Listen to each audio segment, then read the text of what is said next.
Jeg vil prøve at samle nogle tanker omkring det, der sker lige nu, som vi er flere, der mærker, at der sker noget massivt lige nu i hvert fald. Og på en og samme tid, så har jeg en masse at sige og ingenting at sige. Altså, det er virkelig den følelse, at det er, når jeg åbner og sådan, altså nu mærker jeg nogle flere ting i dag, fordi jeg sådan kunne konkret gå ind i noget. Men ellers så har det været meget sådan, at der er ingenting, der kommer igennem. Der er ikke noget derude et eller andet sted, eller sådan, og det er det, der får mig frem til det, jeg taler om i min tekst med at trække energien hjem, eller de her tråde, livstråde, som jeg ser, jeg har malet igennem det seneste år, måske mere. Hvor det er en af mine kendetegn i mine malerier, det er, at jeg laver de her særlige tråde, livstråde, som trækker ud til andre universer, andre dimensioner, andre liv. Og at det er noget, som rigtig mange af os er trænet rigtig meget i.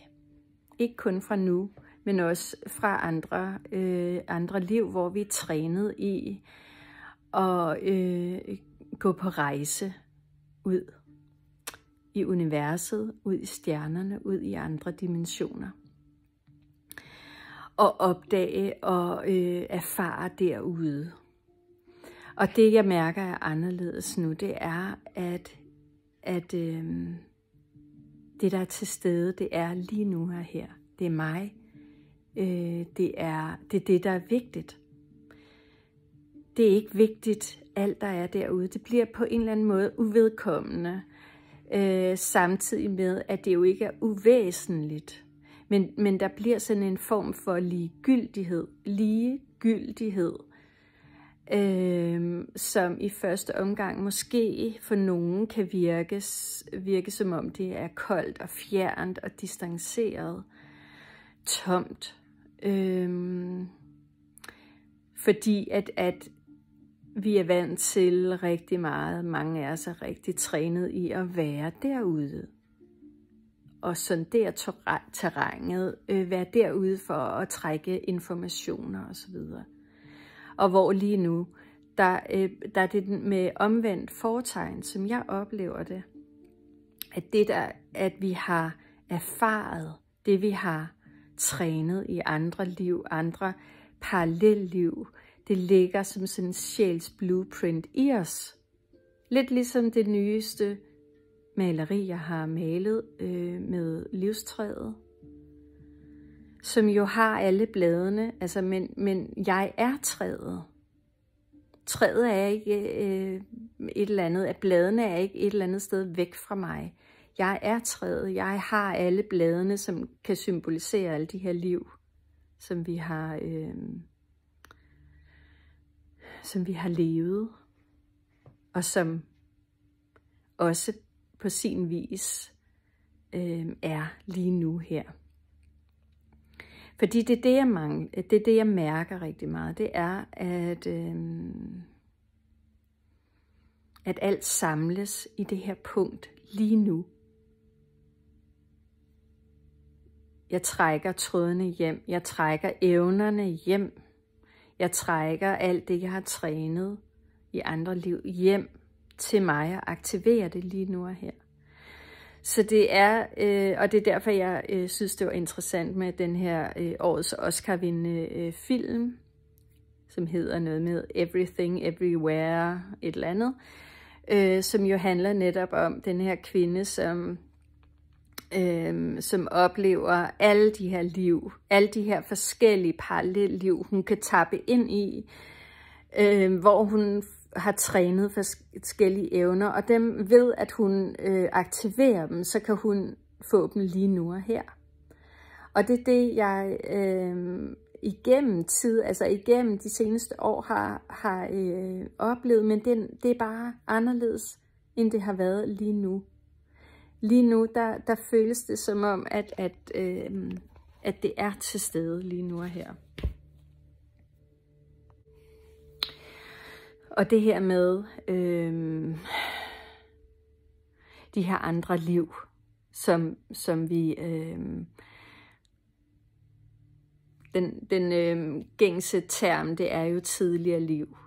Tidligere, det vil sige, det er noget, der går forud. Men det er jo ud fra den lineære tanke, hvor jeg mærker det meget mere som cirkulært, som at jeg er det ene liv. Jeg er det liv, der lever alle livene lige nu. Det vil sige, det er også derfor, at jeg kan hente alt det, jeg har trænet i andre liv. I princippet. Fordi sådan er det jo ofte. Men det er nogle erkendelser, der kommer. Det er nogle billeder, jeg får ind. Det er, hvor konkret det i virkeligheden er, det ved jeg ikke. Jeg er stadigvæk også,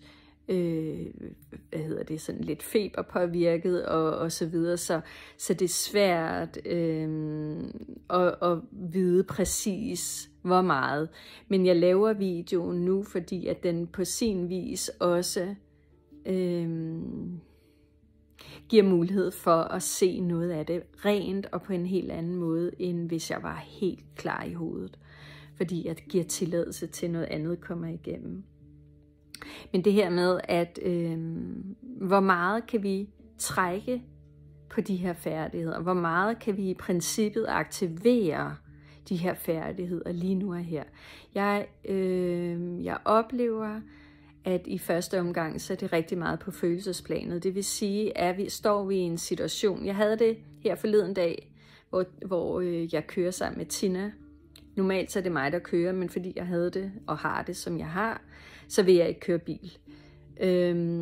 Så jeg sad ved siden af, og så fik jeg nogle erkendelser undervejs, mens vi kører, i form af, at jeg kunne godt tænke mig at følelsesmæssigt kunne agere på en anden måde, end jeg kunne, mens jeg sad i bilen.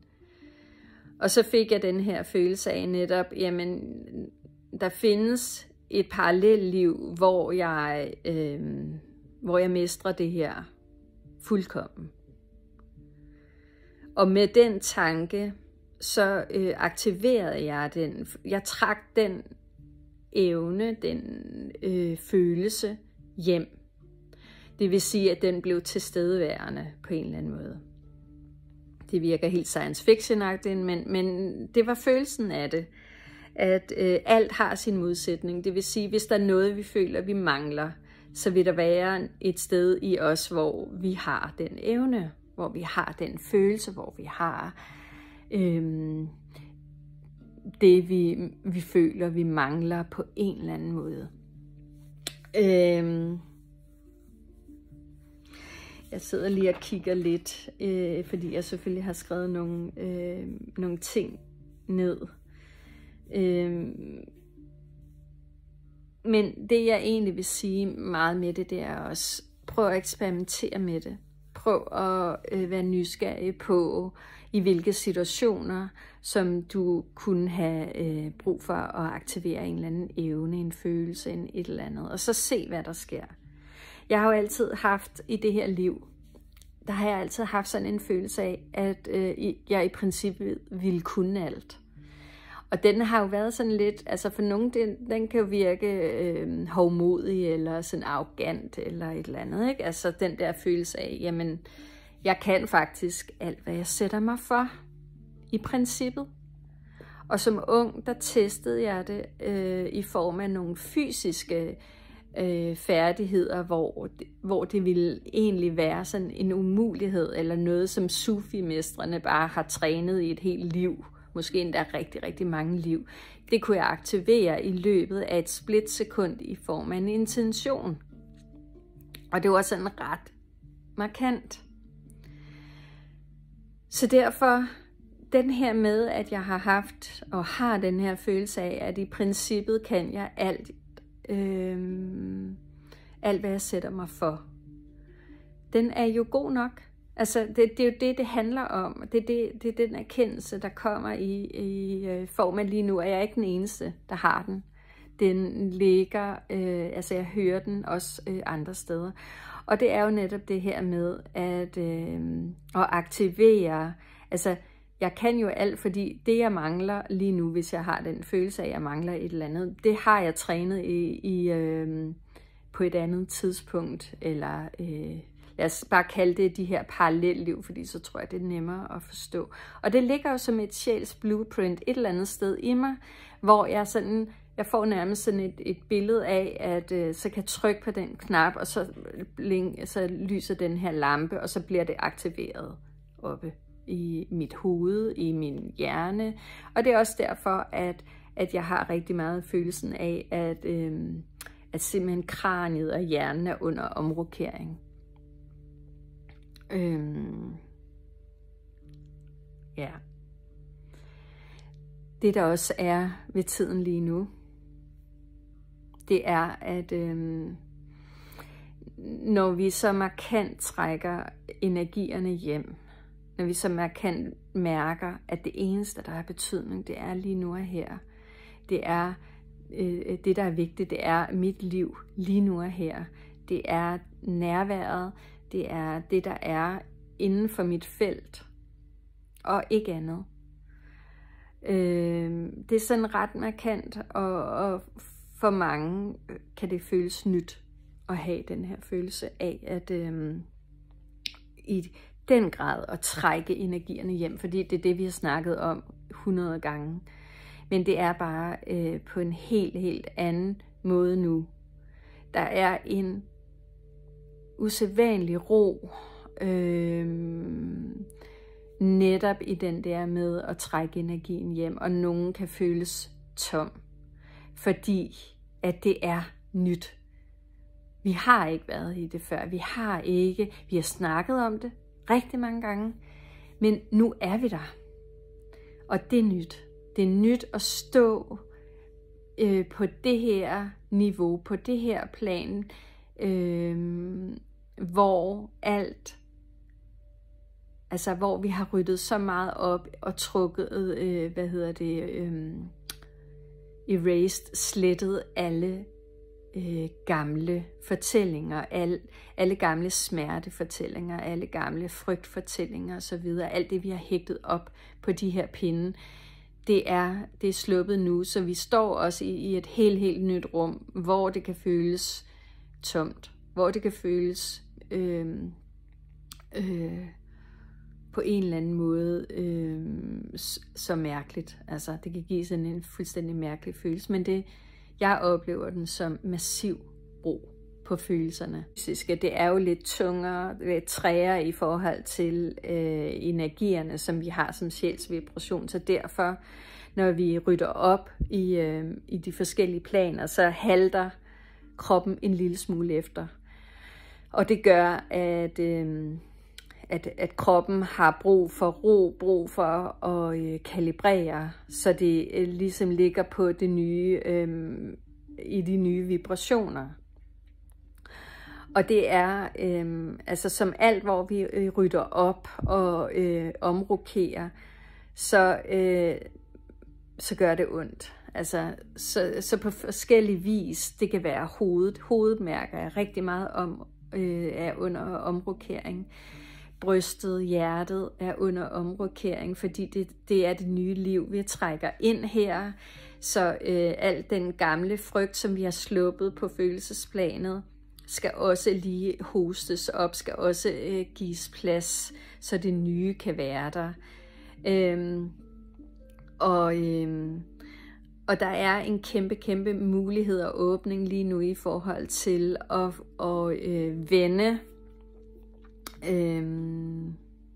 vende alt, der har at gøre med energifordeling. Det vil sige en anden opmærksomhed på, hvad er det, vi gerne vil skabe? Hvad er det for en større balance, vi vil have i vores liv? Og balancen er der jo hele tiden. Det er bare ikke altid, vi ser den, og ikke altid, vi mærker den. Vi har ikke været bevidste om det før. Men det er jo også det, jeg taler om her i den her video. At der er altid en balance i alting. Fordi der er altid en modpol, som skaber balancen. Og det er den, som vi står midt i lige nu. Så det er sindssygt spændende. Det er en spændende tid, og det er spændende om, hvordan det vil udvikle sig. En hjem, andres meninger og holdninger er uvedkommende på en eller anden måde. Det har overhovedet ikke nogen betydning. Det, der har haft betydning og været vigtigt før, er det måske ikke længere. Det, der har føltes sundt og rigtigt for dig, er måske slet ikke det længere. Så alt har også, det er også de upside down, som vi står i lige nu. Og mærke efter, at bare fordi, at det har været noget, som vi tidligere har støttet os op af, så er det ikke længere måske nødvendigvis sandt for os. Og der er kæmpe stor mulighed for at stå og gå med det, der er sandt for dig lige nu. Måske har du tidligere set op til visse mennesker, eller trukket på nogle energier, som har føltes rigtigt for dig. Nogle overbevisninger, nogle ideologier, eller hvad det nu end kunne være. Og lige pludselig så står du måske et nyt sted, hvor de ikke føles sand længere. Det kan også være smertefuldt på en eller anden måde at sige farvel til det, men jeg oplever det rigtig, rigtig nemt. Det er meget nemt. Det er som om, det bare har gjort det overnight på en eller anden måde. Og det her med, at det skal faktisk ikke fyldes ud af noget andet end mig. Og det er det, jeg snakker i starten af videoen om, at for nogen så kan det føles helt egoistisk, fordi at energien bliver simpelthen så centreret i os selv. Så i første omgang kan det føles som om, at vi distancerer os og så videre. Ja, så mega spændende tid. Det er nyt det hele. Det er også det, jeg har trukket kort på i dag. Det er det første kort i mit sjæls kortsæt, som jo netop handler om, at vi er ved at træde ud af togen. Vi er ved at virkelig for alvor og træde ind i det nye. Men det er også et nyt, som du skaber hele tiden, ud fra det nu, der er lige nu. Fordi det er alt, der er. Fordi at alt andet er jo det, vi har trukket hjem nu, ikke? Så det er jo også et opgør med alt gamle måder at se på. Så det er, hvad jeg har at sige lige nu, og må jeg se, om jeg kan få lavet det til en lille video, som jeg kan dele med jer. Så skriv endelig og spørg, så kan det være, at vi sammen kan finde ud af noget. Men ellers er mit råd at være nysgerrig på, hvordan det virker for dig. Og ja, det var alt for nu.